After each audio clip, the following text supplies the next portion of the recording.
E aí, gente, sejam muito bem-vindos ao canal Inglês e Português de forma simples. Meu nome é Paulo Gabriel e eu chego agora com mais uma aula para você. Hoje vamos falar de inglês. Se você tem acompanhado o canal, sabe que na última aula de inglês a gente falou de Simple Present, ou seja, o presente simples. E hoje vamos falar do Simple Past, ou o passado simples. Quando que utilizamos o passado simples? Quando a gente vai falar de ações que aconteceram no passado e já foram acabadas, ou seja, coisa que começou e terminou já no passado.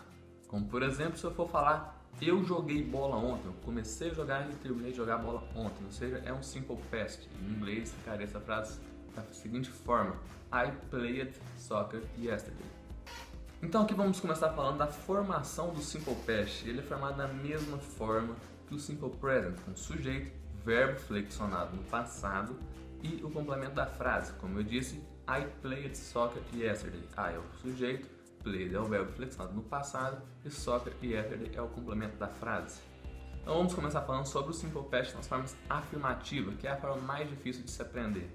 No inglês temos os verbos que chamamos de regulares e os verbos que chamamos de irregulares. Qual a diferença entre eles? Os verbos irregulares, quando flexionados no passado, cada um tem uma forma própria, ou seja, você tem que realmente aprender a forma que o verbo fica no passado. Já os verbos regulares, eles seguem uma regra que se divide em 4 termos diferentes. Quando a gente adiciona só ED na frase, na palavra, ou só D, ou IAD. E agora é sobre essas 4 formas diferentes de flexionar o verbo nos verbos regulares que vamos falar agora. Primeiro, quando um verbo regular é acabado em E, a gente simplesmente adiciona o D no final. Quer ver como fica? O verbo to love, ou seja, o verbo amar, ele acaba em E. Então no passado a gente vai simplesmente colocar o D no final. Como por exemplo, vamos falar eu amei o filme. No inglês vai ficar I loved the film, ou the movie.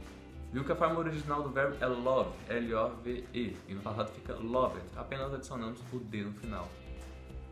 Uma outra forma de flexão de verbo no passado é quando os verbos terminam em CVC, sigla que a gente usa para consoante, vogal e consoante. Nesses casos a gente dobra a última consoante e adiciona o ED no final, como por exemplo o verbo stop, que é parar, acaba em consoante, vogal, consoante, T-O-P. Então nesse caso vamos dobrar o P no final e adicionar um ED na frente, ou seja, vai ficar stopped, com 2 P. A terceira forma de flexão do verbo no passado é quando a gente tem o verbo terminado em Y com a consoante antes, como por exemplo o verbo stud, que tem o consoante que é o D e o Y no final. Nesse caso a gente vai tirar o Y da palavra e vai trocar por IED, ou seja, o stud vai virar studied. Como por exemplo, eu quero falar eu estudei essa manhã, ou seja, eu comecei e terminei de estudar essa manhã, então vai ficar I studied this morning. Por fim, temos a flexão de verbos quando acaba em Y, mas antes vem uma vogal, como a palavra stay, que significa ficar. Tem a vogal A e termina em Y.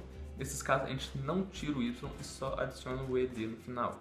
Como se eu fosse falar eu fiquei em casa, ou seja, eu já fiquei em casa, passado simples. Eu vou falar I stayed at home. Mas existem também os verbos que eu disse que são irregulares, eles não têm uma forma própria, não têm uma regra para a flexão do passado. E aí você tem que simplesmente aprender, decorar quais são esses verbos. Vou citar aqui os principais deles. Como por exemplo, o verbo be, o verbo do, o verbo go, o verbo have e o verbo make. Para mim são os principais que a gente mais utiliza, mas existe uma infinidade de verbos na forma irregular. O be, por exemplo, você já deve lembrar qual é o verbo to be no passado, o was ou o were. Eu tenho um vídeo falando isso aqui no canal, se não tiver visto, confere lá. Já o do no passado, que é também o verbo auxiliar do presente simples, ou o verbo fazer, ele vira did no passado. Já o go, que é o verbo ir, ele vira went.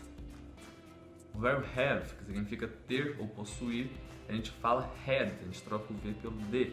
E também tem o verbo make, que é fazer, construir. A gente troca o K pelo D e o make vira made. Não dá para passar aqui num vídeo todos os verbos irregulares no passado, por isso eu passei só os principais, mas é muito fácil de achar uma lista com todos esses. Vou até deixar um link aí embaixo para você poder conferir lá. Então agora vamos falar na forma interrogativa e na forma negativa, ou seja, para negar algo ou para perguntar algo. Até agora a gente só afirmou coisas. Você lembra como que a gente faz pergunta ou nega algo no simple present, por exemplo, simples? A gente utiliza o verbo auxiliar do, correto? Para fazer pergunta, o do vai no início da frase, e para negar algo, o do vem acompanhado do not, que vira don't. Bem, eu já falei para você que o do no passado é um verbo irregular e vira did. Então no Simple Past vai ser a mesma regra do Simple Present, só que em vez do do, a gente vai usar o did. Então, por exemplo, se eu quero perguntar alguma coisa que aconteceu no passado, eu vou pôr o did no início da frase e não vou mudar mais o verbo principal. Porque lembra, quando a gente usa verbo auxiliar do presente ou did no passado, a gente não precisa mais mudar o verbo principal. Então, por exemplo, eu quero perguntar se você estudou ontem. Eu vou perguntar, did you study yesterday? Viu que o study veio na forma principal, na forma normal, porque o did já está no início da frase mostrando que a gente está falando no passado. Então, o verbo principal não flexiona. E aí, eu perguntei se você estudou ontem. Você vai me responder sim ou não. Se você tiver estudado ontem, você respondeu o quê? Yes, I did. Se você não tiver respondido, no, I did not. Ou no, I didn't. Beleza? A grande vantagem é que no Simple Present a gente tinha que variar, né? Alguns pronomes a gente usava o do, alguns pronomes a gente usava o does. No passado é mais simples porque para todos a gente vai usar o did. Então a regra que vale pro I, pro you, pro they ou pro we, vale para todos os outros também. Em todos os pronomes a gente vai usar o did ou didn't. E, por exemplo, se eu não for responder nada, eu estou conversando com você e vou falar uma frase na negativa, vou falar assim, eu não estudei ontem, eu vou falar I didn't study yesterday. Ou, por exemplo, ele não estudou ontem, nós estamos falando de algum amigo nosso, do seu irmão. Você vai falar he didn't study yesterday. Deu para ver o tanto que é mais simples do que o do e o does, porque a gente usa só o did para qualquer pronome? Então o Simple Past é isso. Na forma afirmativa, a gente tem que flexionar o verbo seguindo aquelas 4 regras que a gente utilizou, ou conferir se o verbo não é um verbo irregular, porque aí ele vai ter uma forma própria de transformação. Já para fazer pergunta ou para negar, a gente usa o did ou o did not, que fica por isso mesmo, não tem segredo. Simple Past é uma das matérias mais fáceis no inglês para mim, mas não é porque é fácil que não é importante. É uma coisa que a gente mais usa também, tanto para conversar, tanto para fazer prova.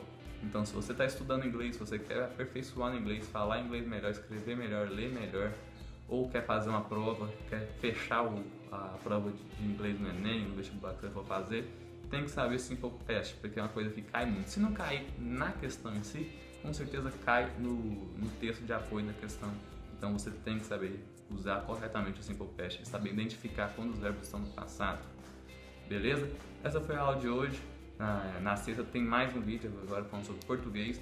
Não se esquece de deixar o gostei, não se esquece de se inscrever no canal e não se esquece de comentar sobre quais matérias, sobre quais assuntos vocês querem que venham mais vídeo, quais são suas maiores dúvidas, seja em português, seja em inglês, seja em redação, que eu vou estar trazendo aqui para solucionar. Forte abraço, valeu e até o próximo vídeo.